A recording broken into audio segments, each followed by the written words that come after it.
அன்பானவர்களே, நித்திய வெளிச்சம் டிவியின் எக்கால சத்தம் நிகழ்ச்சிக்கு உங்களை வரவேற்கிறோம். இன்று இந்த நிகழ்ச்சியில் நாம் பார்க்க போவது இயேசுவின் மரணத்தில் எருசலேம் தேவாலயத்தில் கிழிந்த திரையும் அதன் மர்மங்களும். வரலாற்றை புரட்டி போட்ட ஒரு மரணம். கல்வாரி சிலுவையில் இயேசு கிறிஸ்து முடிந்தது என்று சொல்லி தன்னுடைய பிராணனை விடுகிறார். அந்த வினாடியிலே பூமியில் மிகப்பெரிய அதிர்ச்சியூட்டும் ஒரு சம்பவம் நடந்தது. எருசலேமில் ஏரோது ராஜா கட்டி வைத்திருந்த அந்த ஆலயத்தின் திரை மேலிருந்து கீழாக இரண்டாக கிழிந்தது. பலர் இந்த சம்பவத்தை சாதாரணமாக கடந்து போய்விடுறாங்க. ஆனால் இந்த சம்பவம் தான் இந்த உலகத்தின் ஒட்டுமொத்த மனித குலத்தின் தலையெழுத்தையே மாற்றியது என்பது உங்களுக்கு தெரியுமா? அந்த திரை எதற்காக அங்கே வைக்கப்பட்டிருந்தது?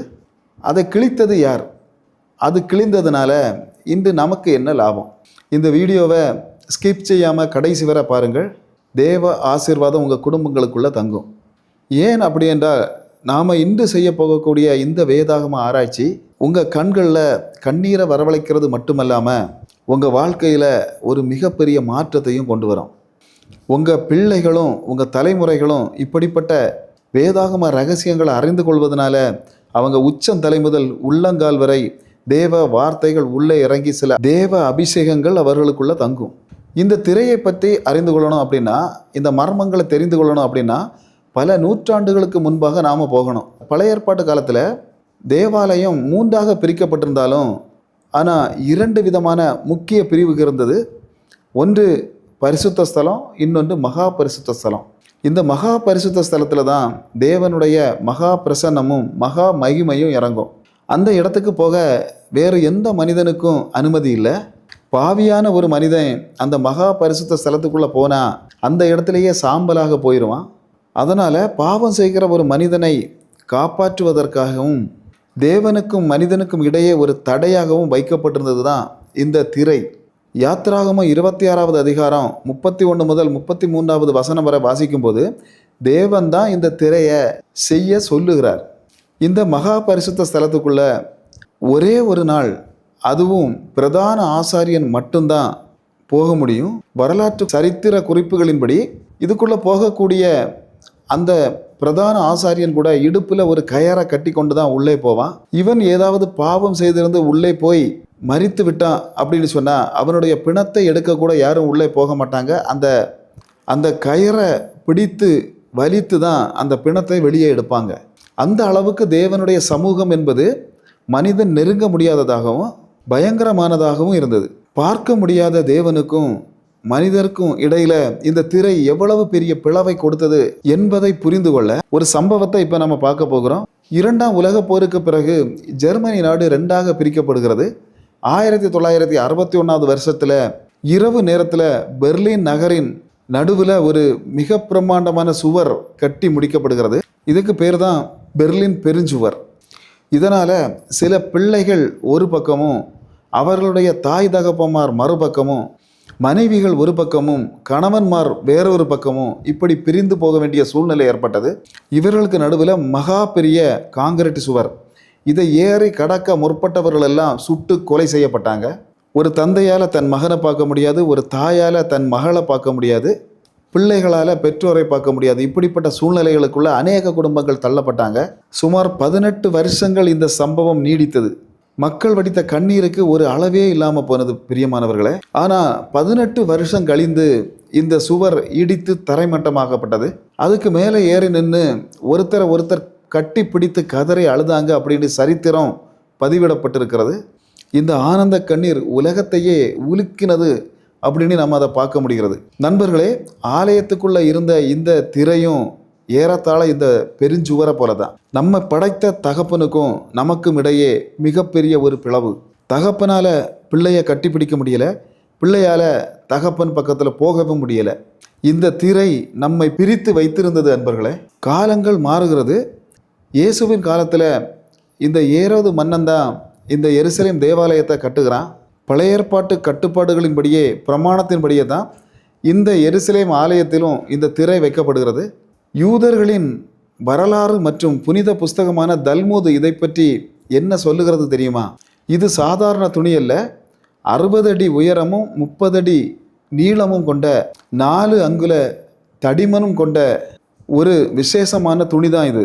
இதை துவைக்க 300 ஆசாரியர்கள் தேவைப்படுவார்கள் அப்படின்னு அதில் குறித்து வைக்கப்பட்டிருக்கிறது. 2 குதிரைகளை கட்டி 2 பக்கமும் இழுத்தாலும் இது கிழியாது அப்படின்னு சரித்திரம் சொல்லுகிறது. இப்படிப்பட்ட ஒரு வலிமையான திரையினால தான் தேவனுடைய பிரசன்னம் மறைக்கப்பட்டு வைக்கப்பட்டிருந்தது. இந்த 60 அடி உயர திரை எப்படி கிழிந்தது, இதை அறிந்து கொள்ள இன்னொரு சம்பவத்தையும் கூட நம்ம இப்போ பார்க்க போகிறோம்.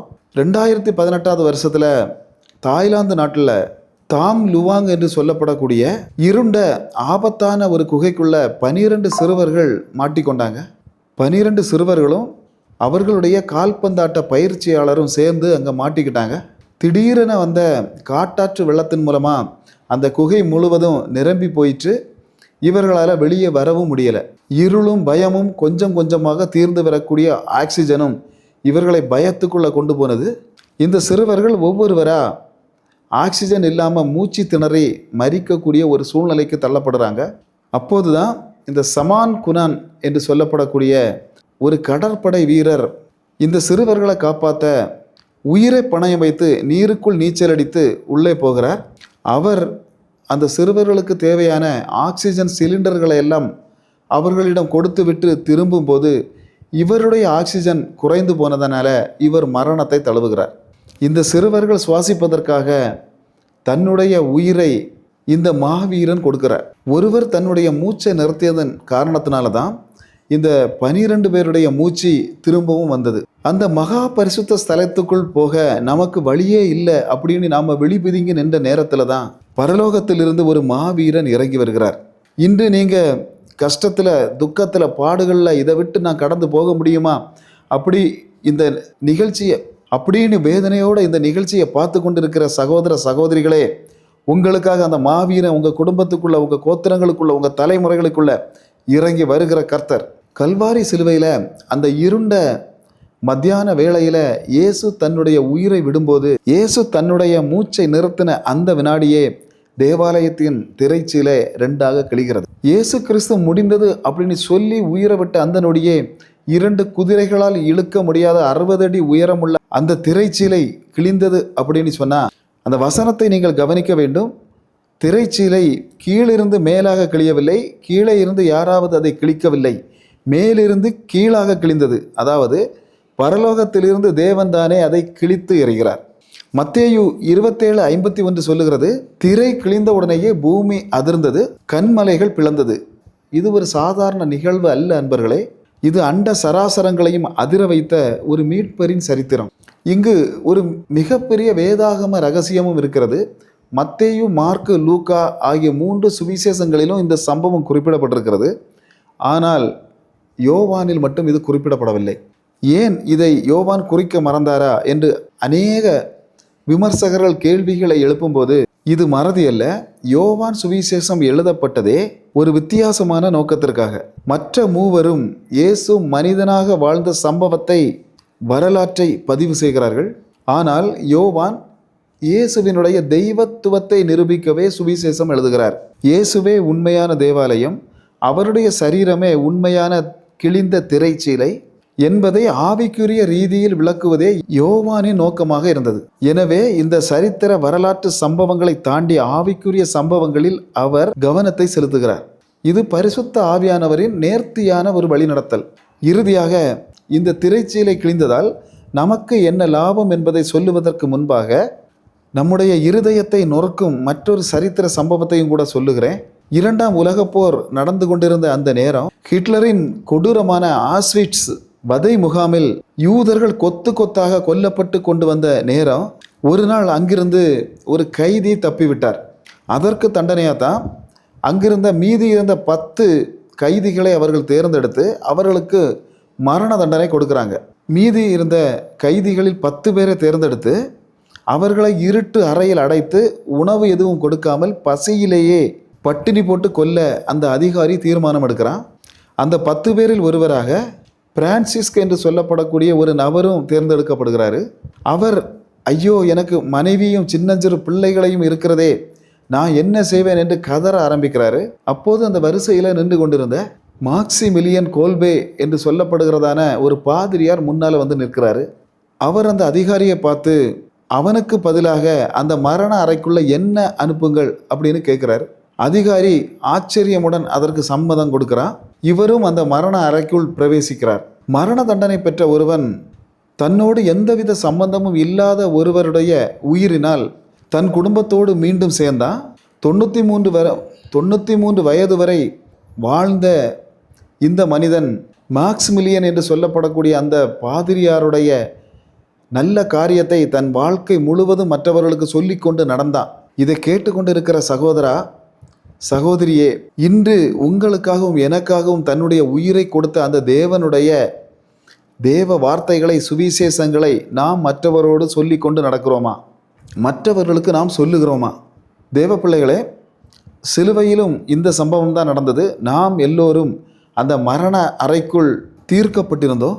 தேவ கோபமும் நம்மீது இருந்தது. ஆனால் இயேசு கிறிஸ்து முன்னால் வந்து நின்று கொண்டு அந்த தண்டனையை நானே ஏற்றுக்கொள்கிறேன் என்று சொல்லி அவர் தன்னுடைய உயிரை கொடுக்கிறார். இயேசு என்ற நிரபராதியின் மாம்சமான திரை கிழிந்த ஒரே காரணத்தினால்தான் இன்று தேவனோடு நம்மால் சேர முடிந்தது. இதைத்தான் எபிரேயர் 10வது அதிகாரம் 19-20 வசனங்களில் பவுல் தெளிவாக சொல்லுகிறார். சகோதரரே, நாம் பரிசுத்த ஸ்தலத்தில் பிரவேசிப்பதற்கு இயேசுவானவர் தன் மாம்சமாகிய திரையின் வழியாய் புதிதும் ஜீவனுமான மார்க்கத்தை நமக்கு உண்டு பண்ணினபடியால், இந்த திரை கிழிந்தபடியால் இன்று உங்களுக்கும் எனக்கும் 3 விதமான லாபங்கள் கிடைத்திருக்கின்றன. தேவ பிள்ளைகளே, இன்று தேவனிடம் பேசுவதற்கு நமக்கு எந்த புனிதர்களும் தேவையில்லை, எந்த இடைத்தரகர்களும் தேவையில்லை. முழங்கால் படியிட்டு அப்பா பிதாவே என்று அந்த பரிசுத்தமான உன்னத தேவனிடம் உரிமையோடு நாம் பேச முடிகிறது. உரிமையோடு நாம் பேச முடியும். பயத்திலிருந்து விடுதலை. இனி அந்த தேவ சமூகத்திற்கு போவதற்கு நமக்கு எந்த பயமும் இல்லை. நாம் குற்றவாளிகள் அல்ல, இயேசுவின் இரத்தத்தால் கழுவப்பட்ட தேவனுடைய பிள்ளைகள். நீங்கள் தான் இனி தேவாலயம். மிக முக்கியமான விஷயம் இதுதான். திரைகள் கிழிந்ததன் மூலம் தேவன் கைகளால் கட்டப்பட்ட ஆலயங்களை விட்டுவிட்டு வெளியே வந்துவிட்டார். இனி கல்லினால் கட்டப்பட்ட ஆலயங்கள் மகா பரிசுத்த ஸ்தலம் அல்ல, உங்கள் இருதயமே தேவன் வாழும் மகா பரிசுத்த ஸ்தலம். நண்பர்களே, தேவன் தன்னுடைய சொந்த குமாரனுடைய இரத்தத்தை விலைக்கிரயமாக கொடுத்து கிழித்து எறிந்த அந்த திரையை மீண்டும் உங்கள் பாவங்களினால், மனித பாரம்பரியங்களினால் கட்டி எழுப்பாதீர்கள்.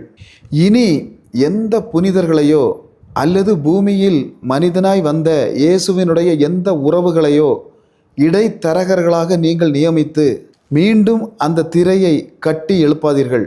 இனி நமக்கு எந்த இடைத்தரகரும் தேவையில்லை.